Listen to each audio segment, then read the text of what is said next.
हाल ही में देश में एक बड़ी खबर आई। 22nd लॉ कमीशन ने एज ऑफ कंसेंट को लेकर अपनी रिपोर्ट फाइनल की। ये एक ऐसा टॉपिक है जिसको लेकर इन दिनों बड़ी बहस छिड़ी हुई है। सरकार और कोर्ट्स का टॉम एंड जेरी चल रहा है। चीफ जस्टिस इस पर बात कर चुके हैं, लॉ कमीशन इस पर चर्चा कर रही है, पूरा देश इस पर बटा हुआ है। क्योंकि जिन चेंजेस की बात हो रही है, अगर वो हो गए तो रातों रात बहुत कुछ बदल जाएगा। जो आज की डेट में सबसे बड़ा क्राइम है वो लीगल हो जाएगा, और फिर भी लोग इसकी डिमांड कर रहे हैं। ये तो लेटेस्ट न्यूज है। Should the age of consent under the POCSO Act be lowered from 18 to 16? तो हमारा कहना ये है कि दहेज के मुद्दे में 99% फर्जी है।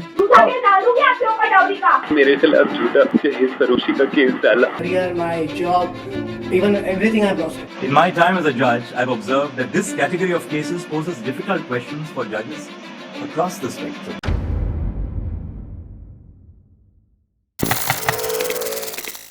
वेलकम टू एपिसोड 3 ऑफ मर्द का दर्द। ये वो सीरीज है जहां हम इंडियन लीगल सिस्टम के कुछ ऐसे लॉस के बारे में बात कर रहे हैं जिनका यूज कम, मिसयूज ज्यादा किया जा रहा है और भोले भाले लोगों को फंसाया जा रहा है। पहली वीडियो में हमने समझा था कि कैसे कॉन्सेंट वर्ड का मिसयूज करके आदमियों को फेक रेप केसेस में फंसाया जाता है। दूसरी वीडियो में हमने मैरिटल लॉस के बारे में बात की थी और समझाया था कि कैसे इनका मिसयूज करके लोगों की शादियां बर्बाद हो रही हैं। इस वीडियो में हम बात करेंगे एज ऑफ कॉन्सेंट, पॉक्सो और रोमियो एंड जूलियट लॉ के बारे में। अबे क्या बोल रहा है? पिलियन बोल। Now coming back to the term age of consent, अगर आपको इस वीडियो को समझना है तो ये टर्म समझना बहुत जरूरी है। नाउ फॉर स्टार्टर्स, कॉन्सेंट का मतलब तो आपको पता ही होगा ना, राजी।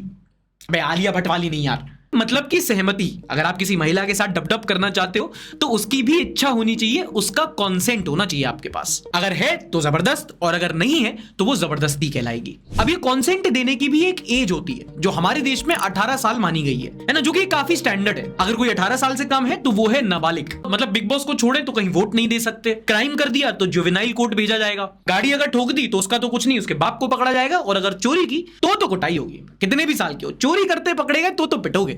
ये तो क्लियर ही है। खैर, बाकी मसलों में ये 18 नंबर उतना कॉम्प्लिकेटेड नहीं है, लेकिन जब सेक्स सूक्स की बात आती है तो like Virat Kohli in the batting lineup, 18 gets dangerous. चलो एक एग्जांपल के साथ समझाता हूं। फर्ज करो दो कपल हैं निब्बा निब्बी, जैसे कि समीम की गर्लफ्रेंड साहिला और ये हमारे सौरभ की गर्लफ्रेंड सोनम, है ना। सौरभ समीम दोनों निब्बा निब्बी। एक दिन ये लोग क्या करते हैं, ओयो जाते हैं अपने मेहरारूओं के साथ, ठीक है। समीम अपना कमरा लेते हैं, सौरभ भैया अपना कमरा लेते हैं। वहां हो जाती है पुलिस की रेड। अच्छा, जो समीम भाई की गर्लफ्रेंड थी वो थी 18 साल की, है ना, तो कोई दिक्कत नहीं, बालिग। अगर बंदा भी हो तो भी कोई दिक्कत नहीं, वो भी चलता है। लेकिन जो सौरभ भाई है, इनकी गर्लफ्रेंड थी वो थी 17 साल की, और यहां दिक्कत हो जाती है क्योंकि वो एज ऑफ कंसेंट के नीचे आती है, और अब इन पर लगेगा पॉक्सो, यानी कि protection of children from sexual offences act. समझाता हूं तुम्हारे साथ क्या होगा। पॉक्सो होता है जो नाबालिगों को यौन संबंधी आरोपों से बचाने के लिए लगाया जाता है, to protect children against sexual offences. अब हालांकि जैसे हमने पिछली वीडियोस में समझा था, सेक्सुअल ऑफेंसेस को लेकर आईपीसी में सेक्शन 375 लगता है, but here is where POCSO comes into the picture. पहले तो पॉक्सो 18 साल से कम, यानी कि एज ऑफ कंसेंट के नीचे आता है। मतलब कि यहां पर अगर यौन संबंध बनाए जाते हैं तो लड़की का जो कंसेंट होता है वो वैलिड नहीं होता। अगर संबंध सहमति से भी बनते हैं तो भी इसे क्राइम ही माना जाएगा। दूसरा, जहां सेक्शन 375 में पेनिट्रेशन को ही रेप माना गया है, वहीं पॉक्सो में फॉन्डलिंग, गलत तरीके से छूना, उकसाना, रिकॉर्ड करना, ऐसे सारे क्लॉजेस भी ऐड किए गए, और ऐसे कई सारे प्रोविजंस ऐड हो जाते हैं जिससे ये लॉ काफी स्ट्रिक्ट बन जाता है। और तो और जो मैक्सिमम पनिशमेंट होता है वो डेथ पेनल्टी, यानी कि मौत की सजा तक जाता है, which makes it one of the harshest and one of the most strict provisions in the Indian legal system. सबसे खतरनाक। अरे एग्जांपल के लिए समझा रहा था यार, तुम डरो मत, तुम नेता बन जाना, फिर चाहे पॉक्सो लग जाए तुम्हारा अरेस्ट भी नहीं होता। समझ रहे हो?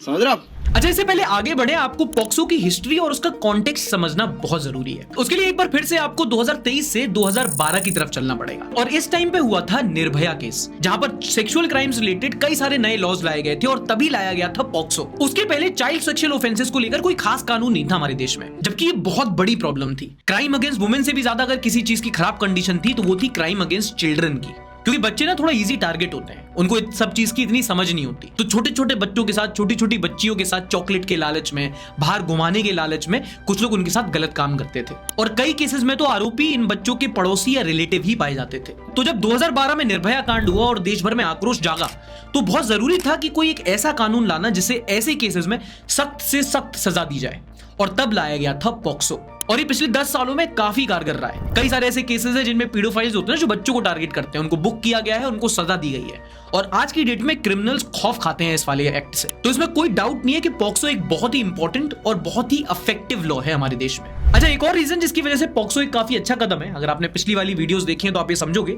कि पॉक्सो एक जेंडर न्यूट्रल लॉ है। मतलब ये डिफरेंशिएट नहीं करता है, इसमें लड़की और लड़का दोनों को विक्टिम माना गया है। तो भाई अगर सब कुछ इतना अच्छा है तो लाजमी से सवाल उठता है कि प्रॉब्लम किधर है और ये कोर्ट्स एज ऑफ कंसेंट कम करके पॉक्सो केसेस को क्यों टारगेट कर रहा है कि नहीं? And now here is the problem, like many similar laws in the country, आजकल पॉक्सो का भी मिसयूज किया जा रहा है। किस लिए पॉक्सो का मिसयूज किया जा रहा है? माइनर कंसेंशुअल रिलेशनशिप्स को टारगेट करने के लिए। माइनर कंसेंशुअल रिलेशनशिप यानी कि वो केसेस जहां पर लड़का लड़की की एज ऑलमोस्ट सेम होती है या 1-2 साल आगे पीछे होती है, कंसेंशुअल होता है, दोनों रिलेशनशिप में होते हैं, लेकिन जब घर वालों को पता चलता है तो लड़के पर पॉक्सो का केस लगा दिया जाता है। पिछले कुछ सालों में हजारों ऐसे केसेस सामने आए हैं जहां लड़कियों के घर वालों ने लड़कों पर पॉक्सो का केस फाइल किया है। अभी कोई बात तो सबको पता है, बट कोई खुल के कहेगा नहीं कि आजकल जमाना थोड़ा बदल गया है। एडोलेसेंट्स जो होते हैं, जो टीनेजर्स होते हैं, वो थोड़ा जल्दी अपनी सेक्सुअलिटी एक्सप्लोर करने लगे हैं। आप अपने स्कूल का एग्जांपल ले लो, कितने सारे ऐसे बच्चे हैं जो 7th 8th में पॉर्न देखने लगते हैं, 9th 10th में रिलेशनशिप में आ जाते हैं, वैलेंटाइन मनाने लगते हैं और 11th 12th क्लास में वर्जिनिटी खोना कोई बड़ी बात नहीं है आजकल। अब मैं यहाँ ये एडवोकेट नहीं कर रहा हूं कि वो सही है या गलत है, वो आपका अपना ओपिनियन है। मैं बस ये कह रहा हूं कि ये सच है, ये रियलिटी है और इसको एक्सेप्ट करने के लिए बोल रहा हूं। और अगर आप नहीं मानो तो डेटा भी यही बोलता है। सरकारी करवाती है नेशनल फैमिली हेल्थ सर्वे, जिसमें पता चला था कि 40% लड़कियां 18 साल से पहले अपनी वर्जिनिटी खो देती हैं, सेक्स कर लेती हैं। बट बात वही है ना कि इंडियन सोसाइटी में सेक्स आज भी एक टैबू है।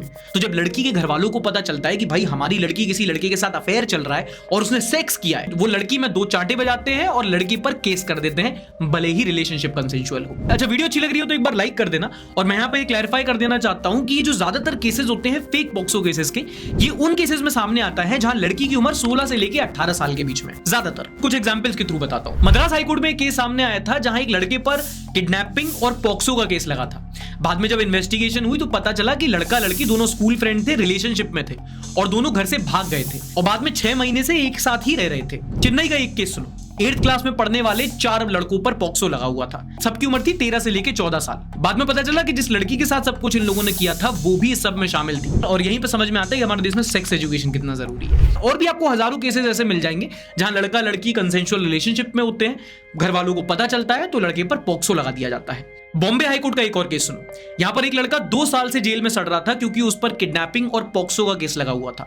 जब कोर्ट में सुनवाई हुई तो पता चला कि रिलेशनशिप कंसेंशुअल था और ये लड़का लड़की के साथ रिलेशनशिप में था और ये बात खुद लड़की ने ही बताई। इसके बाद कोर्ट ने खुद कहा था, and I quote, the object of the act is certainly not to punish minors in romantic और consensual relationship and brand them as criminals. और ऐसे आपको कई सारे केस मिल जाएंगे जहां लड़का लड़की माइनर होते हैं, कंसेंशुअल रिलेशनशिप में होते हैं, घर वालों को पता चल जाता है और वो लड़के पर पॉक्सो का केस लगा देते हैं। कर्नाटका हाईकोर्ट ने इस चीज को नोट किया था और बोला था कि ऐसे कई सारे केसेस आते हैं जहां लड़की की उम्र 16 साल से ज्यादा होती है, 18 से कम होती है, वो किसी के साथ प्यार में पड़ जाती है, संबंध बन जाते हैं और बाद में पॉक्सो लगा दिया जाता है। इसलिए पॉक्सो के अंडर जो मिनिमम एज है उसको रिकंसिडर किया जाना चाहिए। इनफैक्ट एनफोल्ड ने 3 राज्यों में एक सर्वे किया था जिसमें पता चला था कि 24% ऑफ पॉक्सो केसेस, लगभग 1/4 में जो कंसर्न पार्टीज थे वो रिलेशनशिप में थे। एंड कंसिडरिंग कि पॉक्सो के अंदर हजारों केसेस फाइल हुए हैं, ये एक बहुत बड़ा नंबर है। इनफैक्ट दिल्ली हाईकोर्ट ने भी यही कहा था कि जो पॉक्सो का मकसद है वो क्राइम अगेंस्ट चिल्ड्रन को रोकना है, ना कि माइनर कंसेंशुअल रिलेशनशिप को टारगेट करना। इनफैक्ट हमारे जो आज के चीफ जस्टिस हैं DY चंद्रचूड़, उन्होंने कहा था कि भाई जजेस को भी प्रॉब्लम होती है पॉक्सो केसेस को एग्जामिन करने में, क्योंकि कई सारे केसेस में जो दोनों पार्टीज होती है वो कंसेंशुअल रिलेशनशिप में होती है और इसीलिए उन्होंने सरकार से बोला था कि आपको एज ऑफ कंसेंट को लेकर एक बार दोबारा विचार करना चाहिए। You are no doubt aware, the POCSO Act criminalizes all sexual activity for those under the age of 18, regardless of whether consent is factually present between the two minors in a particular case. Because the presumption of the law is that there is no consent in the legal sense below the age of 18. In my time as a judge, I've observed that this category of cases poses difficult questions for judges across the spectrum. अच्छा, वहीं सरकार अलग dilemma में है क्योंकि एक तरफ courts उनसे बोल रहे हैं कि फेक पॉक्सो केसेस को रोकने के लिए आप एक बार एज ऑफ कंसेंट को रिकंसिडर करो, लेकिन सरकार डिसीजन लेती है सोसाइटी के सेंटिमेंट्स को देखकर, है ना। और सोसाइटी आज भी ये मानने में कतरा रही है कि हमारे जो लेट टीनेजर्स हैं वो सेक्सुअली क्लोज्ड नहीं है, क्योंकि इंडियन सोसाइटी में एज ऑफ मैरिज और एज ऑफ कंसेंट को सिनोनिमस माना गया है कि भाई सेक्स तो शादी के बाद ही होता है ना। But interestingly age of consent को कम किए बिना एक तरीका है जिससे फेक केसेस पर रोक लगाई जा सकती है, and in comes Romeo and Juliet law. जो शेक्सपियर का हवाला देता है और कहता है कि अगर दोनों पार्टीज में कोई दी है या कोई दाऊ है तो वो वैलिड होंगे। मजाक है क्या?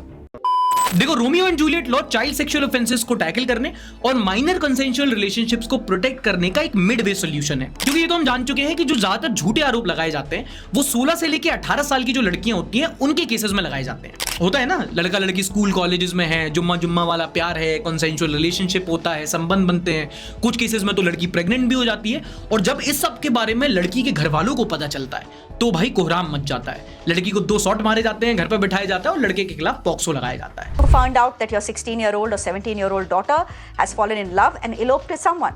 It's consensual. Yet the POCSO Act gives you the power to drag the boy to the police station and subject him to the wrath of the criminal justice system. Romeo and Juliet law basically ये कहता है कि अगर ऐसा कोई case सामने आता है जहां लड़की की उम्र 16 साल से लेकर 18 साल के बीच में है और जो लड़के की उम्र है वो उससे 4 साल या उससे कम है, तो लड़के को जेल नहीं होगी। मतलब इसको क्राइम नहीं, निब्बा निब्बी कहा जाएगा। वैसे वो भी एक क्राइम ही है, but okay. Romeo and Juliet law काफी सारी यूरोपियन कंट्रीज ऑलरेडी अडॉप्ट करने लगी हैं, क्योंकि जो एज ऑफ कॉन्सेंट है काफी ज्यादा सब्जेक्टिव क्राइटेरिया है। कुछ देशों में 18 है, कुछ में 16 है, कुछ में तो 15 भी है।